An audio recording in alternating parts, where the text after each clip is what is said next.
kelompok kami akan menjelaskan tentang hak merek, yaitu tentang hak merek, hak eksklusif yang diberikan kepada pemilik merek yang terdaftar untuk jangka waktu tertentu. Dengan adanya hak ini, pemilik merek bisa menggunakan sendiri merek tersebut atau memberikan izin kepada pihak lain untuk menggunakannya. Kalian mau tahu gak sih tentang logo perusahaan, hak logo atau hak merek? Nah, di sini nanti akan dijelasin itu tentang hal itu. Nah, sebelum itu saya akan jelaskan tentang hak itu, tentang hak kekayaan intelektual. Menjadi salah satu faktor penentu keberlangsungan usaha untuk seperti logo atau brand dari suatu usaha atau logo perusahaan.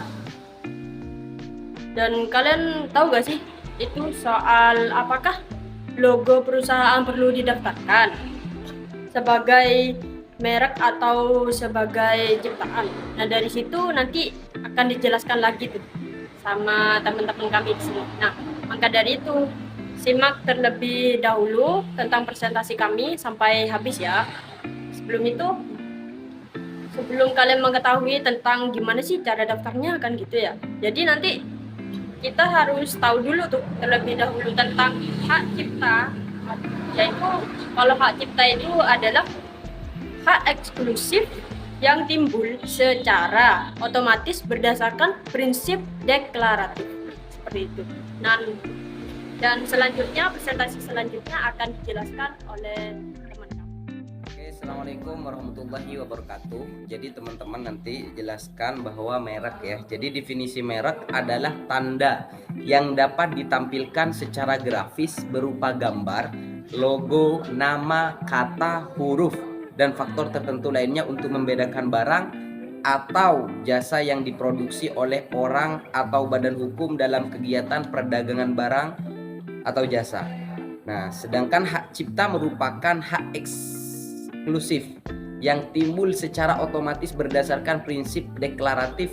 Lantas, apakah logo perusahaan dapat dikategorikan sebagai hak merek atau hak cipta? Nah, kan gitu ya. Nah, berdasarkan dari definisi di atas, sebagaimana dijelaskan bahwa logo perusahaan dapat dikategorikan sebagai hak merek dikarenakan logo perusahaan merupakan sebuah logo yang digunakan untuk menjadi pembeda atas barang atau jasa yang diproduksi dengan ketentuan pasal 665 Undang-Undang Nomor 28 Tahun 2014 tentang Hak Cipta, yang mana dalam pasal tersebut menyatakan bahwa pencatatan ciptaan tidak dapat dilakukan terhadap seni lukis berupa logo atau tanda pembeda yang digunakan sebagai merek dan perdagangan barang atau jasa untuk digunakan sebagai lambang organisasi, badan usaha atau badan hukum. Di sini saya akan melanjutkan penjelasan dari Saudara Ali, di mana logo tersebut dapat dikategorikan sebagai hak cipta apabila logo tersebut tidak digunakan sebagaimana hak merek menganggapnya, yaitu sebagai pembeda dari suatu produksi yang dilakukan dalam kegiatan perdagangan, melainkan logo sebagai sebuah karya seni.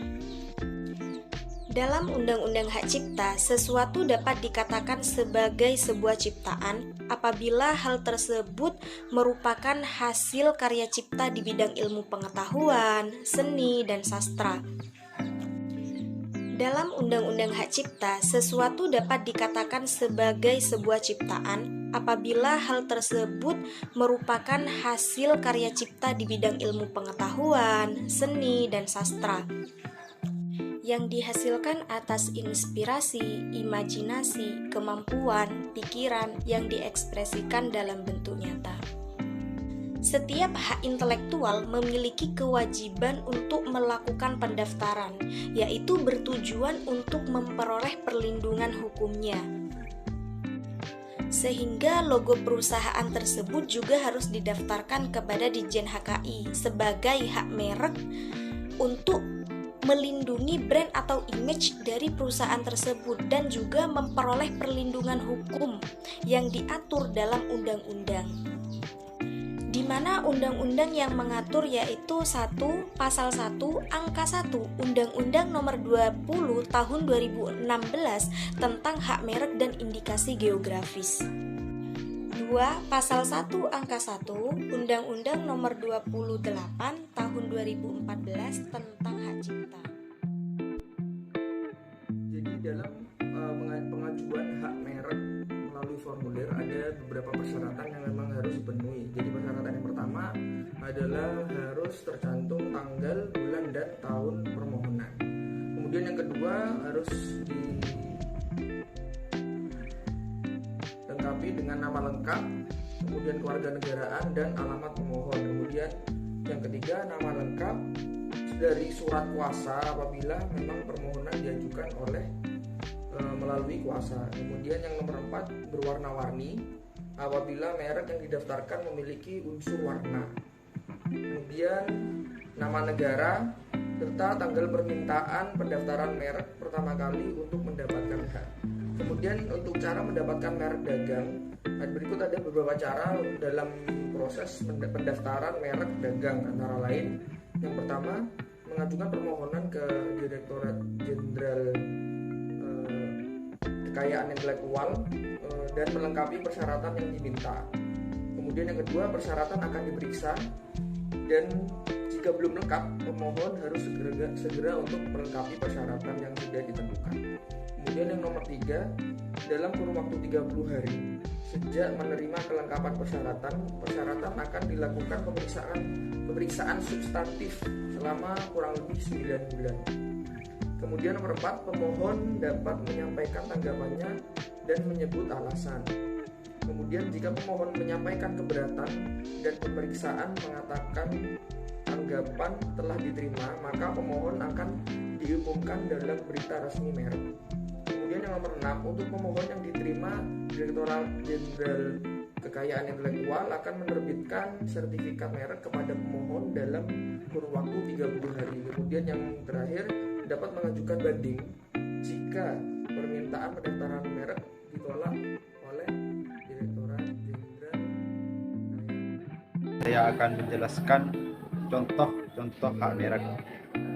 Adapun contoh-contohnya brand rek yaitu 1. Agar-agar Swallow, Globe, brand dan cap bola dunia. 2. Larutan penyegar cap badak dan cap kaki. 3.